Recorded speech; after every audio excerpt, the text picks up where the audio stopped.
My name is Tegan Miller, 32 years old, a lieutenant commander in the United States Navy. I stood there, in the familiar VFW hall back home, the air thick with the smell of fried chicken and memory. But the sudden silence was heavier. My father, Colonel Robert Miller, the man this whole town worshipped, looked straight at me, and his voice rang out like a judge's gavel. "She has been nothing but a disappointment to me." The words landed, one by one. To twist the knife, he turned away, placed his hand on the shoulder of a young Navy SEAL, and declared, "This is a man who understands duty." His smirk was the final cut. But then, the SEAL looked at me, his face pale. In a trembling voice, he asked the question that lit the fuse. "Ma'am, are you the Black Widow of the SEALs? If you've ever had to fight for the recognition you deserve from your own family, let me know where you're watching from. Hit that like button and subscribe. Because this isn't just my story, it's ours." The heavy glass door of the VFW post in Fayetteville, North Carolina, swung shut behind me, muffling the evening sounds of home.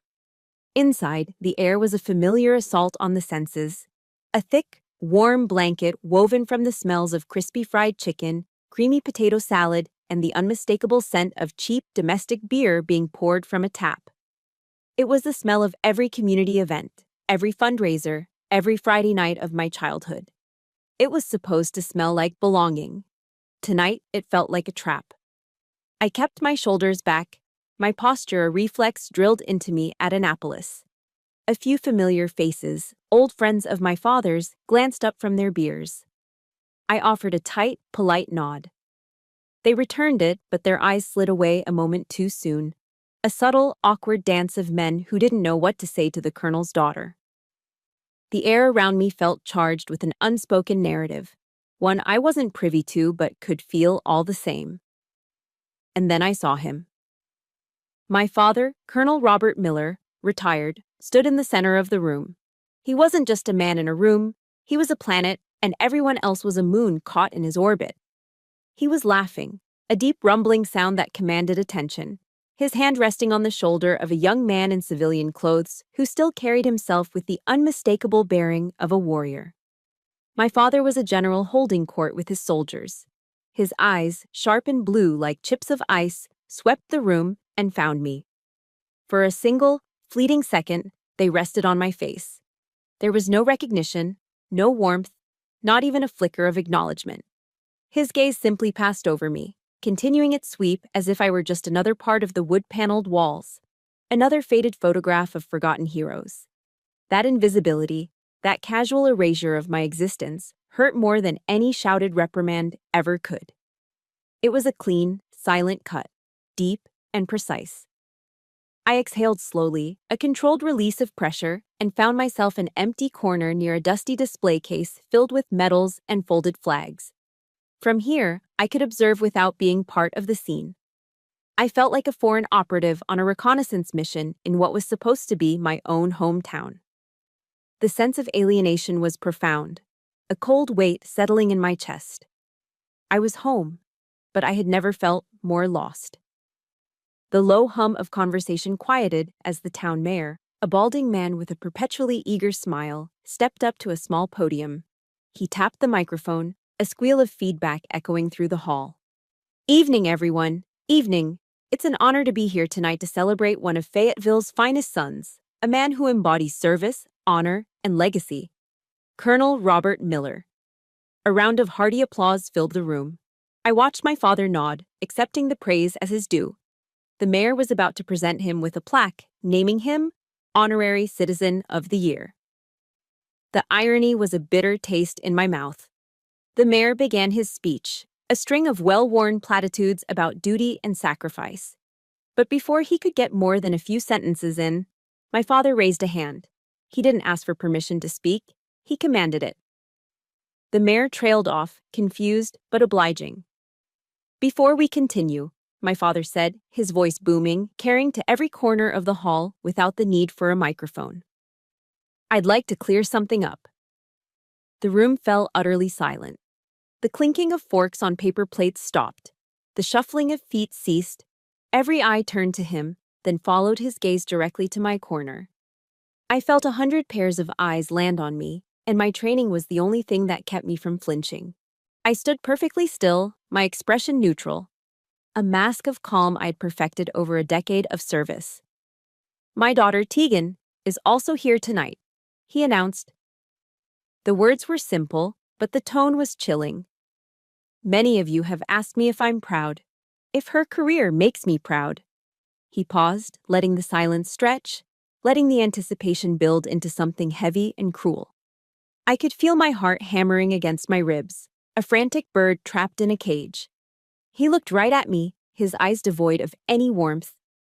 The answer is no. The words struck me with the force of a physical blow. A collective, quiet gasp rippled through the crowd. The air crackled with their shock, with my humiliation. My face burned, but I refused to look away. I would not give him the satisfaction. He wasn't finished. She has been nothing but a disappointment to me, he declared, his voice ringing with cold finality. A paper-pushing career, that's not a real soldier. Then, as if I no longer existed, he turned his back on me. The public execution was complete. He immediately pivoted to the young man beside him, the Navy SEAL, whose name I now knew was Remy. My father's entire demeanor shifted. The ice in his voice melted, replaced by a booming paternal pride that I had craved my entire life. But this young man, he said, clapping Remy on the shoulder. This is the legacy a father hopes for, a real warrior, a member of the finest fighting force the world has ever known. The crowd, released from its stunned silence, erupted in applause. It was a wave of validation for my father's cruelty, a social permission slip for my public disgrace. Remy looked deeply uncomfortable, his gaze darting towards me with a flicker of apology. But my father paid him no mind. He just smirked at me over Remy's shoulder, a cruel, triumphant curl of his lip. The message was unmistakable, delivered with brutal efficiency. You see, you are a waste. In that moment of absolute humiliation, my eyes met Remy's. The polite confidence in his face was gone, replaced by something else. Disbelief, confusion, and then a dawning, shocking recognition. He took a half step forward, an involuntary movement toward me, ignoring the proprietary hand my father still had clamped on his shoulder. His voice was not loud, but in the sudden lull after the applause, it cut through the air, trembling, but perfectly clear. "Ma'am," he started, his eyes locked on mine. "I'm sorry, but are you the Black Widow of the SEALs?" The applause died as if a switch had been flipped. The shuffling stopped. The breathing seemed to stop. The entire room held its breath, suspended in a state of collective shock. My father's triumphant smirk froze on his face, the expression cracking, shattering into a mask of pure, unadulterated confusion. The foundation of the world he had just built, with me on the outside, had just been rocked by an earthquake. The balance of power in the room had just tilted, dramatically and irrevocably. That one question from Remy, "Are you the Black Widow?" acted like a key, unlocking a door to the past I had long kept sealed. Standing there in the buzzing silence of the VFW hall, the present dissolved, and I was adrift in the sea of memory, pulled back to the place where it all began, the small, sterile house near Fort Bragg. Our house never smelled like a home. Other kids' houses smelled of baking chocolate chip cookies or cinnamon. Ours smelled of shoe polish and bitter black coffee. It was less a home and more a forward operating base where my father was the commanding officer and I was the permanent, underperforming cadet. There was order, there was discipline, but there was no warmth. The first lesson he ever taught me wasn't how to ride a bike. It was how to salute. I was 6 years old, my small hand clumsy and unsure as I tried to mimic the crisp, precise angle of his. He'd correct my form with a sharp tap to my elbow, his voice devoid of patience. "Again, Miller," he would command, using our last name as if my first was a privilege I hadn't yet earned. Dinners were the worst. We'd sit at the polished mahogany table, the silence as thick and oppressive as the humidity of a North Carolina summer. It felt like a mission briefing where no one had anything to report. I learned to eat quickly and quietly, to make myself as small as possible. The only sound was the rhythmic ticking of the grandfather clock in the hall, counting down the seconds until I could be dismissed.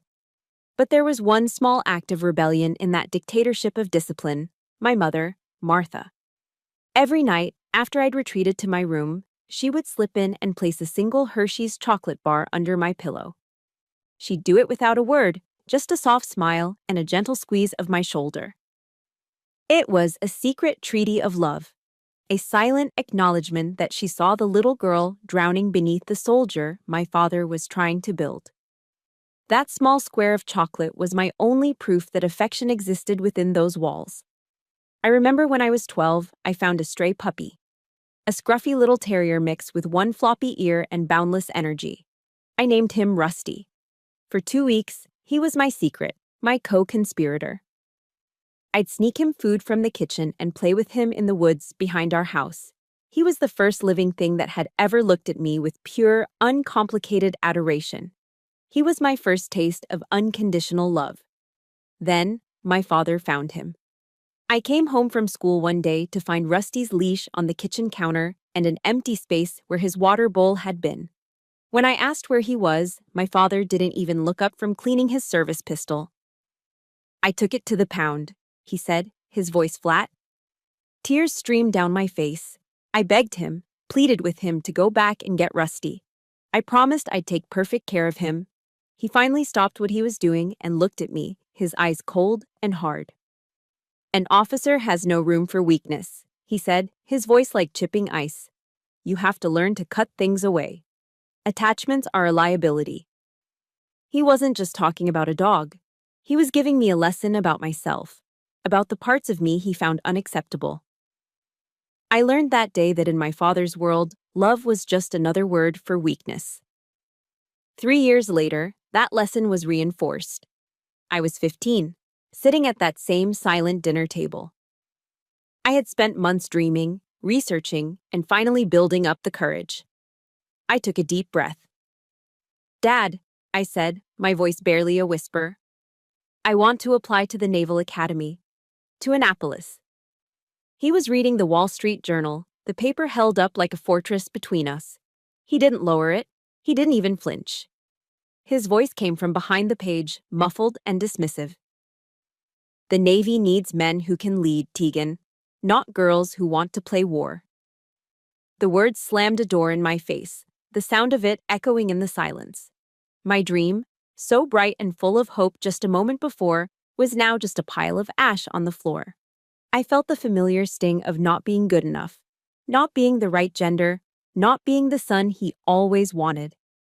But later that night, my mother came into my room. She sat on the edge of my bed and took my hand. "An eagle doesn't ask for permission to fly, my love," she whispered, her voice a warm current in the cold house. "It just spreads its wings." Her words were the spark. With her quiet help, I secretly prepared my application. I studied for the SATs until my eyes burned, wrote essays late into the night, and pushed myself in sports. I was accepted. The official acceptance letter, thick and embossed with the Academy's seal, felt heavier than any medal. I placed it on the dining room table, right next to his plate, my heart pounding. He came home, saw the envelope, and picked it up. He read the letter, his face an unreadable mask. For a moment, a wild, foolish hope flared in my chest. Maybe now, I thought. Maybe this is enough. He folded the letter, placed it neatly back in the envelope, and pushed it to the side. "Your dinner is getting cold," was all he said. He didn't come to my high school graduation. The day I left for basic training, the day I was supposed to begin the life he'd modeled for me, he didn't even come to the door. I saw him for a fleeting moment, a silhouette standing at the living room window, watching as I climbed onto the bus. There was no wave, no word of farewell. Just a shadow in a window. As the bus pulled away, I looked back at that house one last time. The sadness I expected to feel wasn't there. In its place was a cold, hard resolve, a determination forged in the fire of his rejection. I would build a legacy of my own, one so undeniable that even he wouldn't be able to ignore it. I would become someone he couldn't just look past. The only thing he couldn't take from me was my mother's legacy.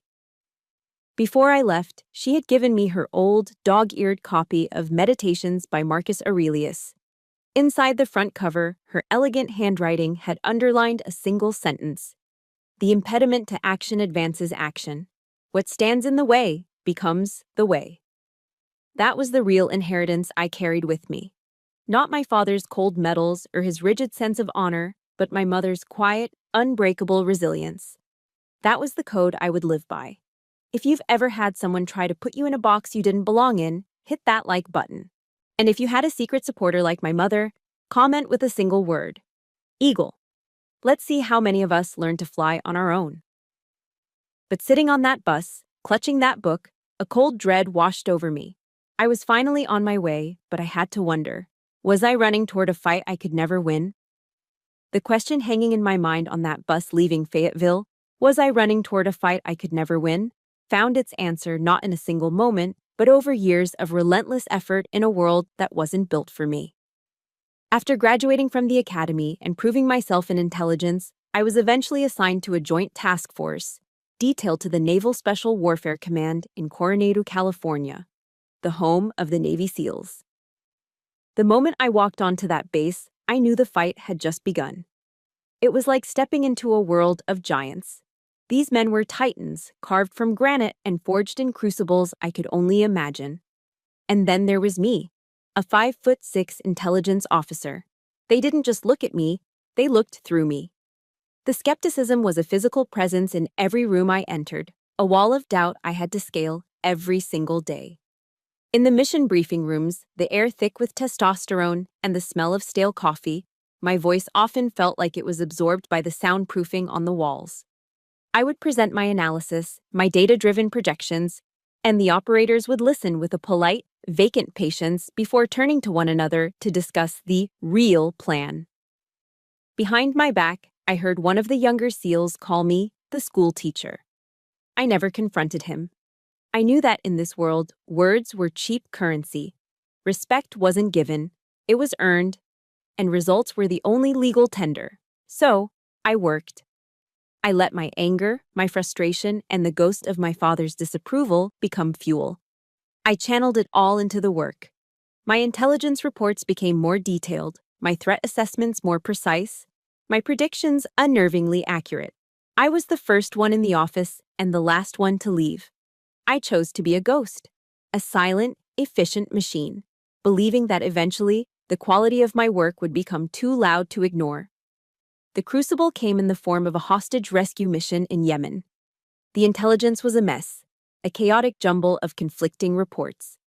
An American engineer had been taken, and the window to get him back was closing fast. The teams were gearing up for a high-risk, direct action raid on a suspected compound. A plan that had a high probability of casualties on both sides.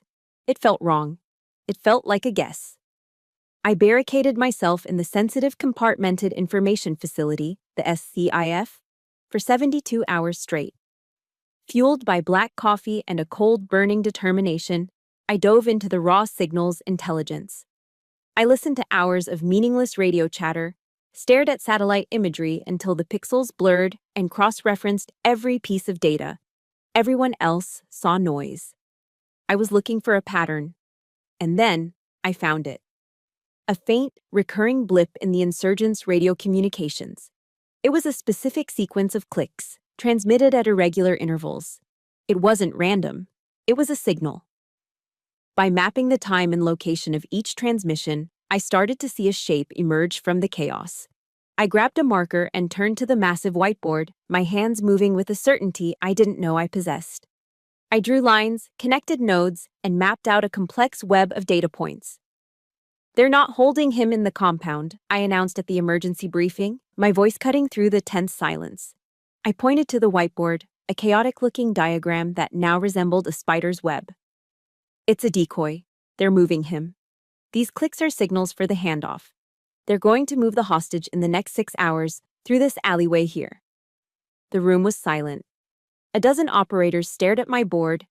The team leader, a seasoned Master Chief named Hill, a man with a face like a roadmap of every conflict since the Cold War, squinted at my drawing. He traced the lines with his finger and muttered, just loud enough for me to hear, "Looks like a damn spider web." That was the moment of truth. He could have dismissed it, stuck to the original plan. Every instinct of an operator is to trust what they can see, what they can touch. I was asking them to trust a ghost in the machine, a pattern no one else saw. Hill looked from the board to me, his eyes searching my face. I held his gaze, my expression unwavering. I didn't plead, I didn't argue. I just let the work speak for itself. He turned to his team. You heard her. We're changing the plan. We set the ambush. They didn't raid the compound. They set up a silent, invisible perimeter around the dusty alleyway I'd identified. And just as the sun began to dip below the horizon, exactly as the data predicted, 2 vehicles arrived. The handoff was swift, quiet, and walked directly into the trap.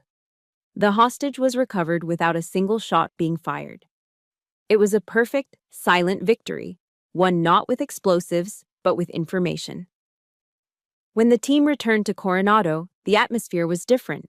The skepticism was gone, replaced by a quiet, profound respect. They looked at me, and for the first time, they saw me. Hill walked over, his boots heavy on the concrete floor. You spun the web, he said, his voice a low gravel. And they never saw the silk. He paused, then gave a slight nod. We go into the lion's den, but you're the one who keeps the lions from biting. From now on, that's what we'll call you. And just like that, the name was born. Not the school teacher. Not Miller. The Black Widow? It wasn't a name meant to be fearsome. It was a mark of trust. It meant I was their protector, the one who saw the invisible threats, the one who spun the web that kept them safe. A few months later, my commanding officer, a man who had been a close friend of my father's and had made my life subtly difficult from day one, was being transferred. He'd give me the garbage assignments, the intelligence dead ends, hoping I'd fail. On his last day, he called me into his office. He looked tired, defeated. I was wrong about you, Miller, he admitted, refusing to meet my eyes. He fiddled with a pen on his desk. Your father. He called me when you were first assigned here. He told me to teach you a lesson. Said this place was no place for you. He finally looked up, a flicker of grudging respect in his eyes. But you ended up teaching all of us a lesson. A lesson in professionalism. The admission was a small, bitter victory. It was proof that I had succeeded, that my work had spoken for itself. But it was also a cold, sharp reminder. A knife twist, in the old wound. Even here, thousands of miles away, even in my greatest success, my father's shadow was still there, reaching out, trying to pull me back down. I had earned my place, but it seemed I would never outrun the legacy he had tried to deny me. Hill's voice, however, echoed louder. Welcome to the team, Black Widow. That was the family I was fighting for now. The respect I earned as the Black Widow forged a bond of professionalism with the SEAL teams. But it was in the crucible of personal loss that this bond was tempered into something far stronger, something that felt like family. It began with a phone call that shattered my carefully constructed world. The call came late on a Tuesday. It was my father. His voice was clipped, devoid of emotion, as if he were delivering a field report. Your mother has stage 4 pancreatic cancer. The doctors say it's a matter of months. The line went dead before I could even process the words. The news wasn't just a shock. It was an amputation. My mother, Martha, was my anchor, my secret supporter, the quiet source of all my strength. And she was dying. I was on the first flight back to North Carolina, my request for emergency leave approved without question. My father was waiting for me at the Raleigh-Durham airport. The drive home was a study in suffocating silence. He didn't ask how I was. He didn't offer a word of comfort. He just stared straight ahead at the road, his jaw set like concrete. Finally, he spoke. Your mother doesn't want you to see her being weak, he said. And the cruelty of the statement stole the air from my lungs. He wasn't trying to protect my mother's pride. He was trying to manage a situation he couldn't control. To enforce discipline on death itself. Those last few weeks were a blur of antiseptic smells and hushed conversations. My father rarely entered my mother's room. He couldn't face the one battle he couldn't win with orders and aggression. He couldn't stand to witness the slow, inevitable surrender. So I was the one who sat by her bedside, holding her frail hand, reading to her from her favorite books of poetry. We didn't talk about the end. We didn't need to. We just were together, in the fading light. The funeral was a cold, formal affair. My father, in his immaculate dress blues, delivered a powerful eulogy about an officer's wife, praising her unwavering support for his career, her dedication to the military community. He spoke of her as if she were an extension of his own legacy, a supporting character in his story.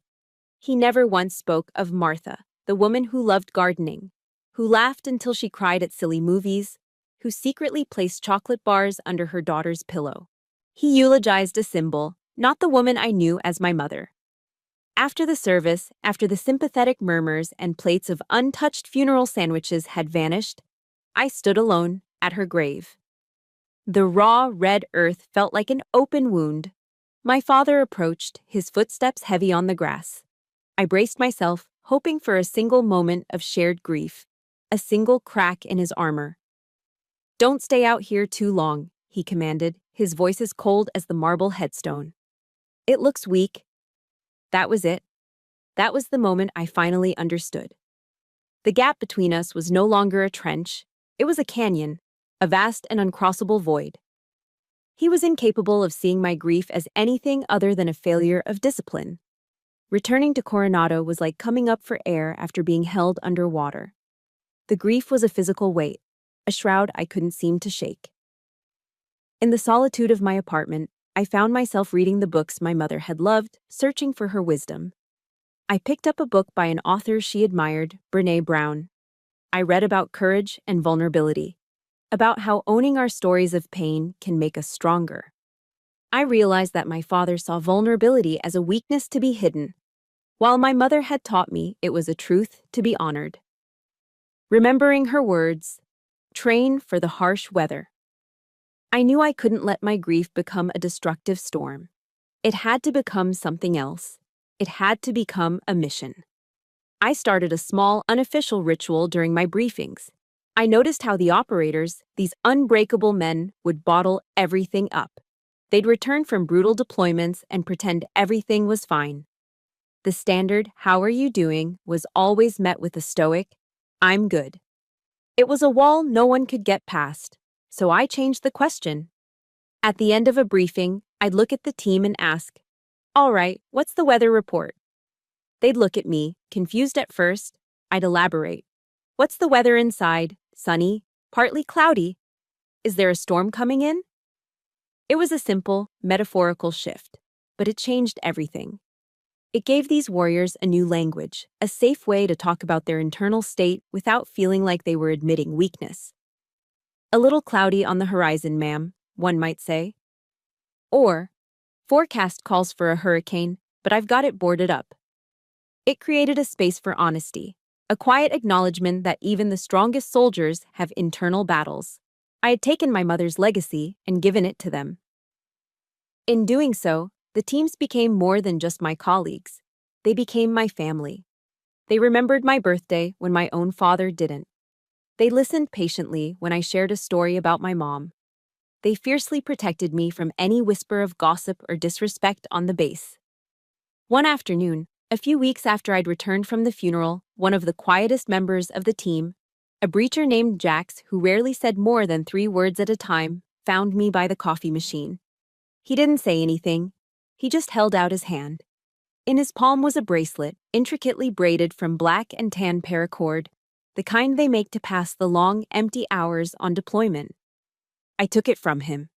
He cleared his throat and looked at a spot on the wall just past my shoulder. "My mom died of cancer, too," he said, his voice a low rumble, and then he just nodded and walked away. That small gesture, that simple, shared truth, meant more to me than 1,000 empty platitudes. It was an anchor in my storm. I realized I had spent my entire life chasing the approval of a man who was incapable of giving it. I had been knocking on a locked door, begging to be let in, while a real family had been building itself around me all along. A family forged not by blood, but by shared risk, mutual respect, and the quiet understanding of a paracord bracelet. One day, a care package arrived for me at the office. It was a large cardboard box with no return address. Inside, it was filled not with expensive gifts, but with things they knew I liked: a bag of my favorite dark roast coffee, beef jerky, a new thriller novel. Tucked inside was a handwritten note on a crumpled piece of paper. It was short and to the point. "Weather at home is stormy," it read, "but it's always clear skies here. Your family." The contrast with my father's cold silence was a gut punch. That box, filled with cheap snacks and a paperback book, was the warmest homecoming I had ever known. My family in Coronado had given me a safe harbor, a place where the weather was always clear. But you can't outrun a storm forever. Sometimes you have to fly back into it. I had no intention of coming home for this leave. My plan was simple: decompress in San Diego, maybe drive up the coast. But a phone call from Mrs. Gable, my mother's old friend from her gardening club, changed everything. Her voice was hesitant, laced with concern. "Tegan, dear, your father. He's selling some of Martha's things. An estate sale." The words hit me with a cold, sickening thud. He wasn't just clearing out a room, he was erasing her. I knew then that I had to go back. Not for a confrontation, not for him. I was going back on a recovery mission, to save what was left of my mother's memory. The moment I stepped into my childhood home, I knew I was too late. My mother's room, once a sanctuary of soft colors, books, and the faint scent of lavender, had been sterilized. Her bookshelves were gone, replaced by glass cases displaying my father's military medals and commendations. Her beautiful oak vanity was gone, a sterile filing cabinet in its place. He had turned her space into a museum for himself. "Had to clear out the non-essentials," he stated, walking into the room without so much as a hello. For him, the memory of his own wife was non-essential, a liability, an attachment to be cut away, just like my childhood dog. Before I could even respond, I heard a thud from the backyard. I walked to the kitchen window and saw him with a young man I didn't recognize, strong, confident, the same Navy SEAL I would later see at the VFW hall. My father was showing him how to throw an axe at a large wooden target he'd set up against an old oak tree. The young man, Remy, threw, and the axe sank into the wood with a satisfying thwack. My father clapped him on the shoulder, a wide, proud grin on his face. "Good job, son," he boomed. Son. The word wasn't just a word. It was a gunshot in the quiet of my heart, a term of endearment and approval he had never, not once, used with anyone. He had found his replacement. He had found the son he always wanted, and he was parading him in the backyard of the home he was systematically purging of my mother. I felt a surge of something cold and sharp, but it wasn't the hot shame of my youth. It was the icy calm of a strategist assessing a battlefield. I knew then that the event at the VFW hall that night wasn't just a ceremony to honor him. It was a stage. He had intentionally invited Remy, this perfect symbol of his legacy, to create a public spectacle.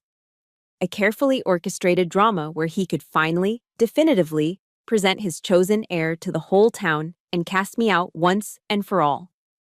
A part of me wanted to turn around, get back in my rental car, and drive straight to the airport. But I didn't. He didn't get to control this narrative. I wasn't going for him. I was going for them. The other veterans in that hall. The men who had served with integrity. The ones who had been real friends to my mother. The ones who deserved respect. I would go to honor them, and I would not be chased out of my own hometown by his pathetic theater. So I went. I walked into that hall, felt the familiar awkwardness, endured his dismissive gaze, and found my corner. I watched him work the room, a politician on campaign, shaking hands, accepting praise. I was an observer, detached, analyzing his movements. When the mayor began to speak, and my father cut him off to turn the spotlight on me, I was ready. I felt the weight of every eye in the room land on me, a heavy, suffocating blanket. But this time, something was different inside me. The searing heat of shame I would have felt years ago was gone. In its place was a strange, chilling calm. I've been in rooms where the stakes were life and death. I've listened to enemy communications, knowing that a single misinterpretation could get my entire team killed. I felt the ground shake from controlled detonations and briefed men who were about to step into the dark, not knowing if they'd come back. His words, as cruel as they were, the answer is no. Nothing but a disappointment. Not a real soldier. We're just noise. Static. They were the desperate pronouncements of a king whose crown was slipping. His power over me was an illusion, one I had helped maintain for years by caring what he thought. But I didn't care anymore. I had another family now, a brotherhood and sisterhood that had been forged in real fire, not in the hollow halls of memory. His words couldn't hurt me because his opinion was no longer a currency I valued. I held his gaze, my face a mask of military impassivity. I let him perform his little play, let him present his replacement son to the applauding crowd. I saw the triumphant smirk on his face, the final pathetic flourish of a man who had to publicly destroy his own daughter to feel strong. It wasn't powerful, it was pathetic. And then, the script changed. The moment Remy spoke my call sign, the moment he uttered the name Black Widow, the entire dynamic of the room fractured. Time seemed to slow down. I saw it all with perfect clarity. The applause dying in an instant, the confused whispers rippling through the crowd, the smiles freezing on the faces of my father's friends. Most of all, I saw my father's face. For the first time in my entire life, I saw him lose control. The confident, commanding mask fell away, revealing a flicker of raw, genuine confusion. His arrogance faltered. He had built this perfect, controlled world where he was the unquestioned monarch and I was the designated outcast. His narrative was absolute. But now a stranger had walked onto his stage.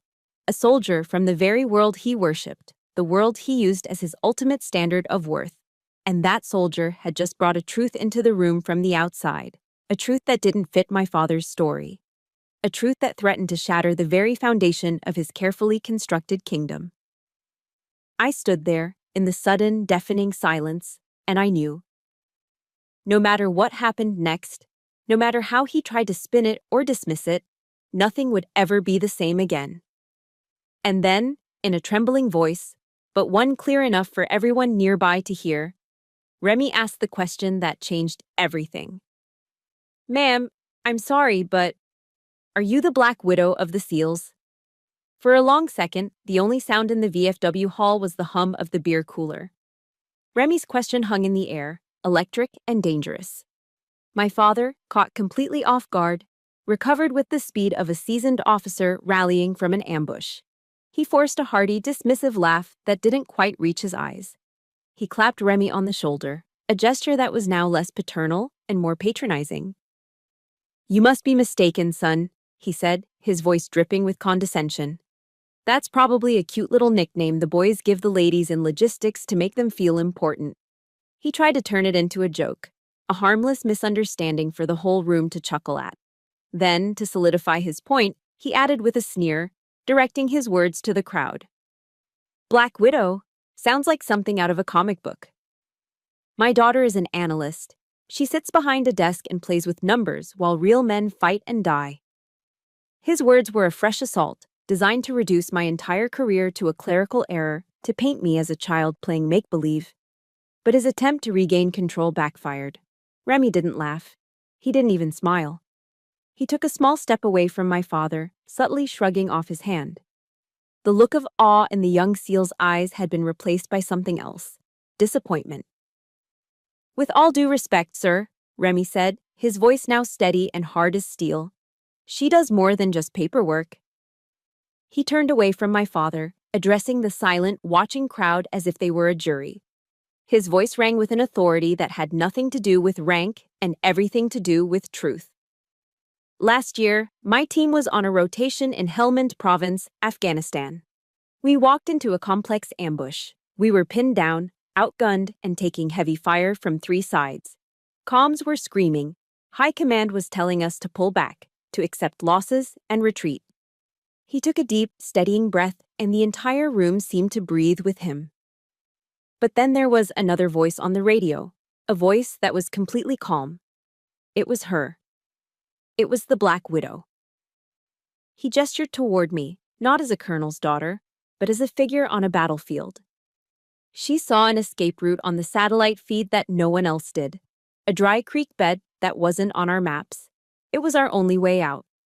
His eyes scanned the faces of the veterans in the room, men who understood the language of impossible situations. She walked us out of that kill box, step by step.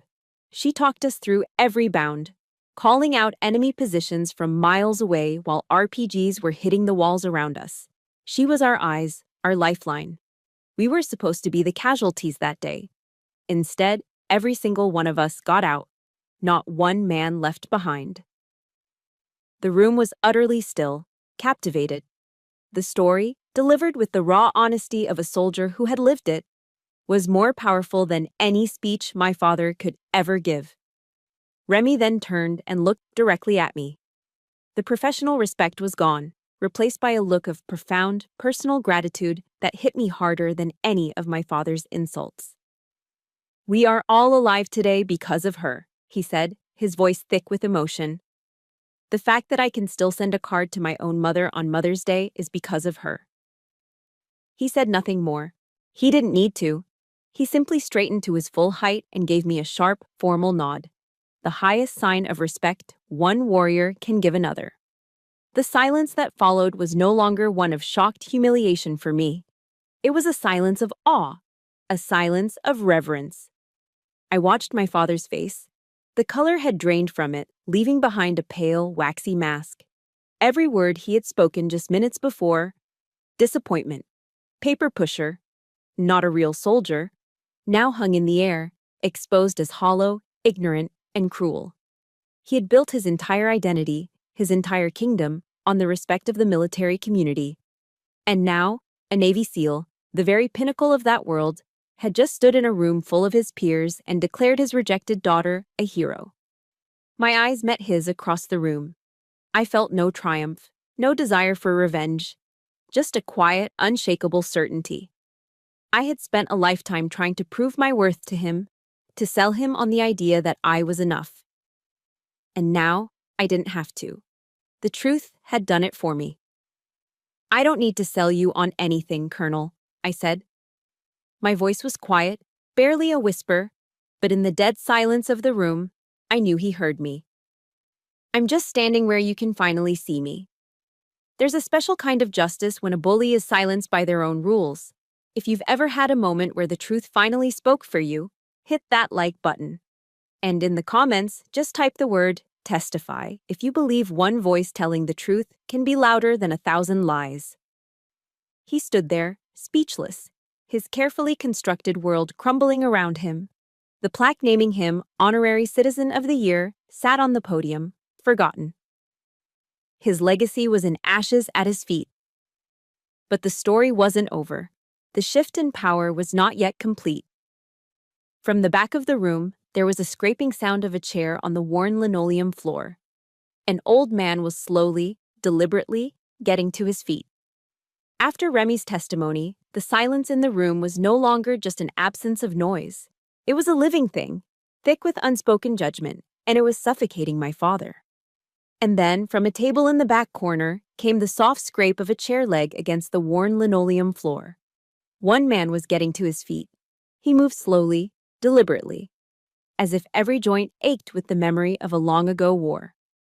It was Mr. Peterson, a Marine Corps veteran who had fought at Khe Sanh during Vietnam.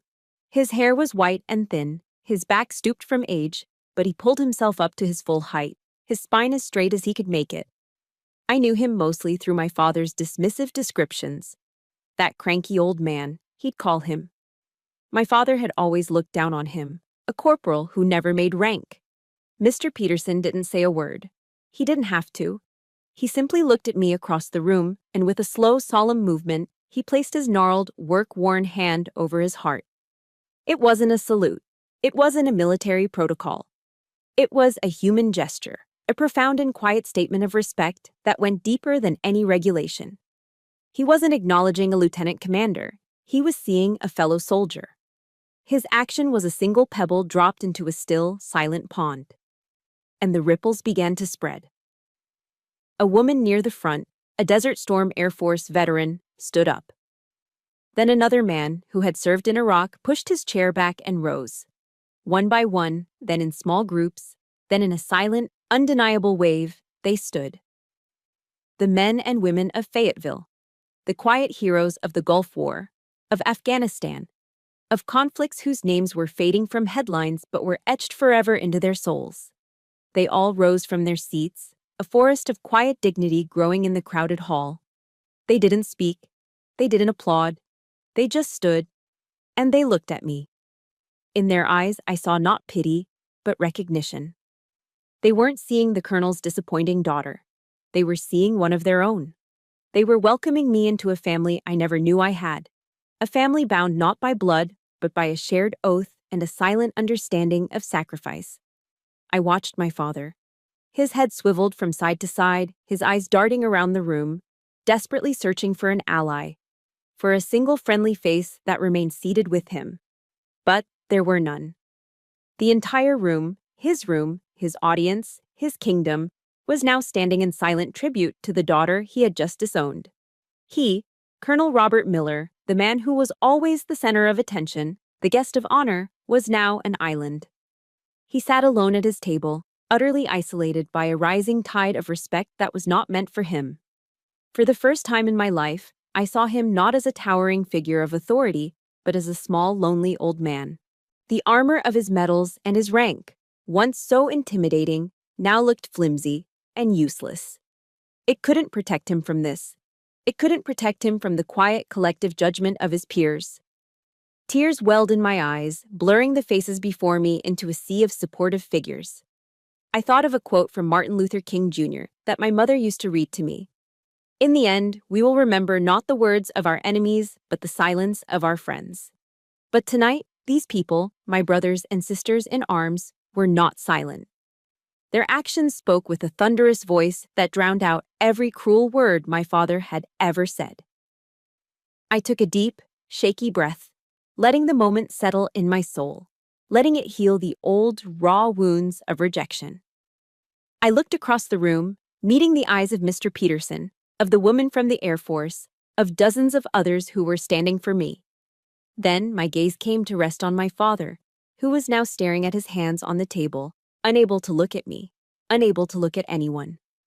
My voice, when I spoke, was steady. It was not loud, but it carried the weight of a lifetime of struggle and a single moment of absolute vindication. "Respect isn't inherited, Colonel," I said, my voice clear and calm. "It's earned. Sometimes it's earned in classified rooms that no one ever sees, and sometimes it's earned right here." A single tear traced a path down my cheek, but it wasn't a tear of sadness. It was a tear of release, of homecoming. The community had become my witness. The blood of my father had rejected me, but the bond of honor had finally welcomed me home. Looking at my father, so diminished and alone, I felt the anger that had fueled me for so long finally begin to dissolve. It left behind not a feeling of triumph, but a quiet, aching sadness for the man he was, and for the father he could never be. I knew then that this public trial was over. But there was one more conversation we needed to have, not in a hall full of people, but in the quiet of the house where it all began. The next morning, I drove back to my childhood home. The sunlight felt different today, softer, less accusing. The house itself seemed smaller than I remembered, the paint peeling slightly at the edges, the proud military bearing of its architecture now looking tired and worn.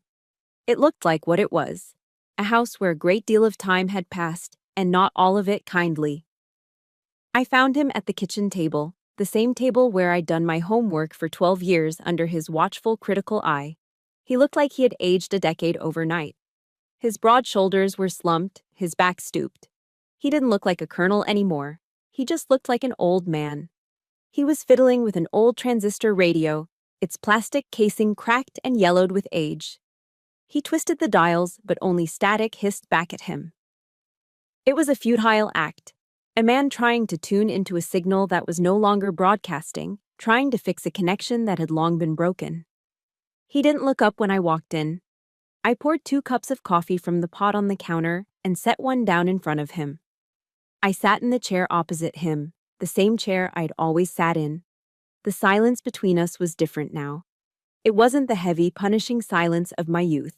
This was a fragile silence, born of embarrassment and failure. We sat there for a long time, the only sound the useless hiss of the radio and the ticking of the clock in the hall.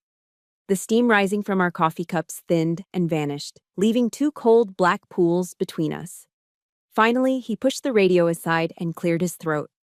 His voice, when he spoke, was raspy and low, stripped of its usual command. I didn't know. 4 words. Not an apology, not an excuse. A confession. A confession of ignorance, of a willful blindness that had spanned my entire life. And somehow it was heavier, more meaningful than any "I'm sorry" could ever be.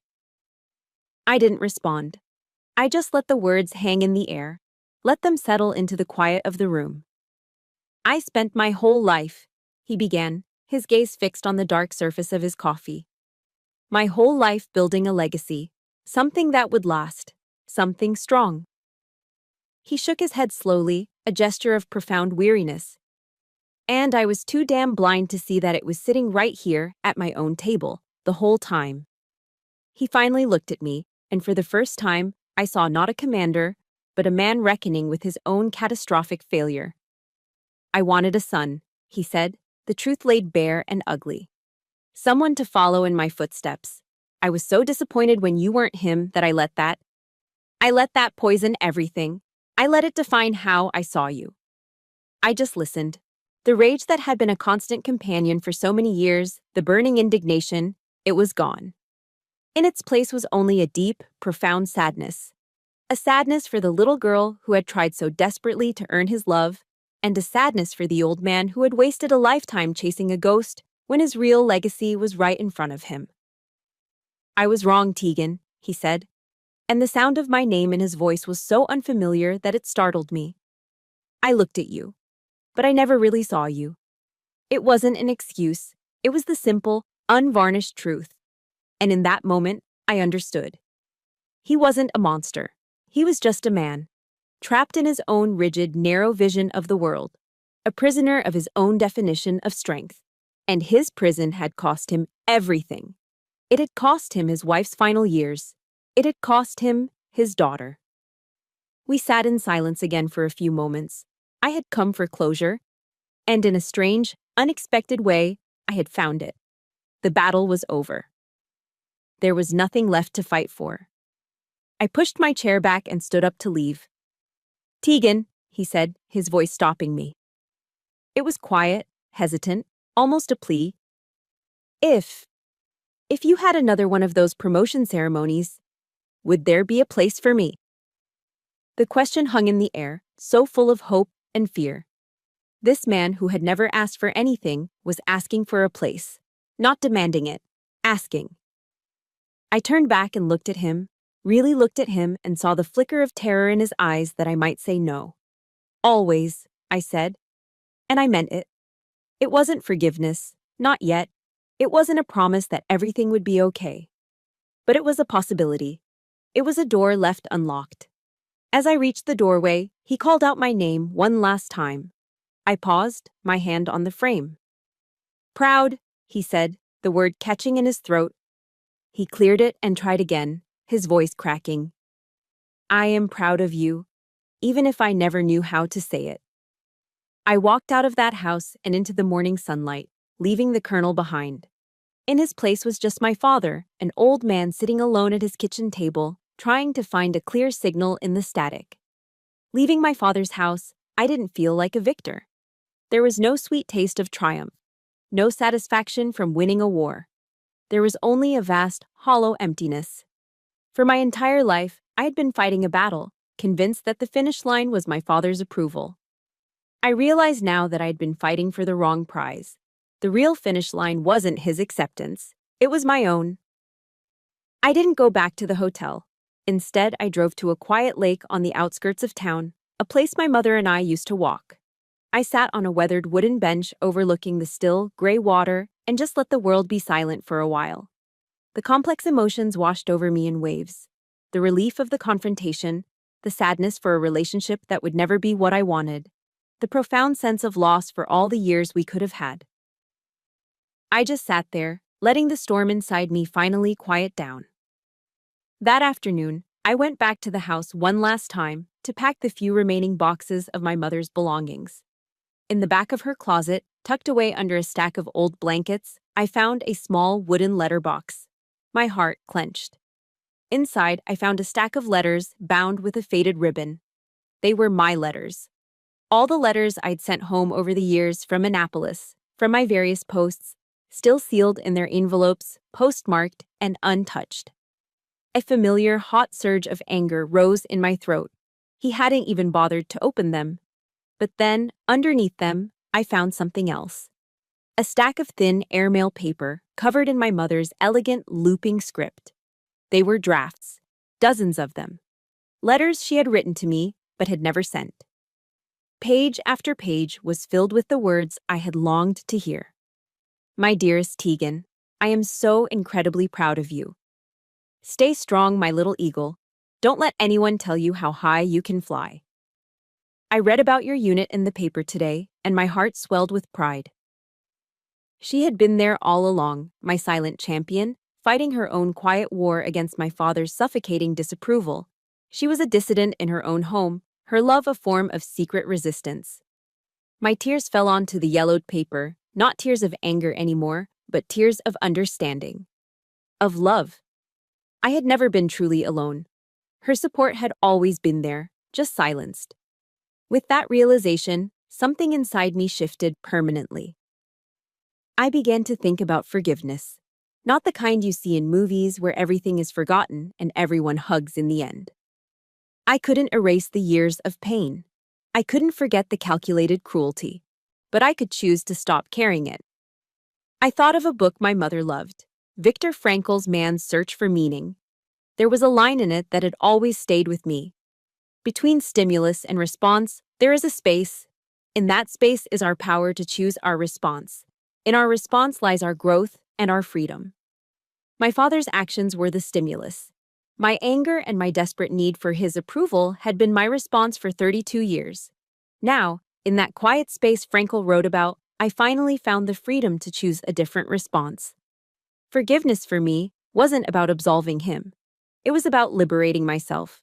It was the act of handing him back the weight of his own actions instead of carrying them on my shoulders for the rest of my life.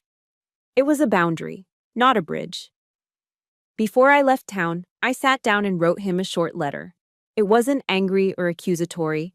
It was a redrawing of the map of our relationship. Dad, I wrote, I will always be your daughter. But I am also a naval officer, a leader, and a woman who has found her own way in the world. I hope that one day you can learn to respect all of those things. I sealed it and left it on the kitchen table where he would find it. My last stop was the cemetery. I walked to my mother's grave, the fresh earth now covered with a neat square of green sod. The air was cool and still. I didn't cry. I just stood there, feeling a sense of peace that had been a stranger for so long. I had kept my unspoken promise to her. I had trained for the harsh weather. I had flown into the storm and come out the other side. I placed a single wild Queen Anne's lace, her favorite, on the grave. I'm okay, Mom, I whispered to the gentle breeze, the words feeling truer than anything I had ever said. The weather inside me is finally clear. It was a goodbye to the little girl who had spent her life fighting for her father's love, and a quiet hello to the woman who no longer needed it. It was a new beginning. When I returned to Coronado, the word home no longer felt like a complicated, painful puzzle. Home was the warm California sun on my face. Home was the salty air of the Pacific. Home was walking back into my office and seeing the faces of my team. They didn't ask questions about my leave. They didn't need to.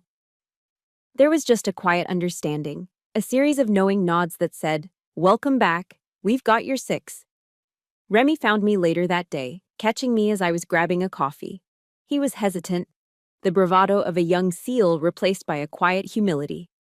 "Commander," he said, using my official title. "I just wanted to say, thank you. For everything." I knew he wasn't just talking about Helmand, he was talking about the VFW hall, about speaking a truth he didn't have to. I just nodded. We both understood. I realized then that my father's definition of legacy A name carved on a memorial stone, a bloodline to carry on a military tradition, was so small, so hollow. My legacy wasn't a name. It was the safety of these soldiers. It was the unspoken trust in their eyes. It was Remy being able to send that Mother's Day card. My reputation, not just as the Black Widow, but as a leader who cared about the weather within, began to spread. The story of what happened at the VFW Hall, told in whispers and anecdotes by Remy and his team, took on a life of its own. And then, an invitation arrived that brought my journey full circle. It was from the United States Naval Academy. They wanted me to be a guest speaker for their leadership seminar. Annapolis.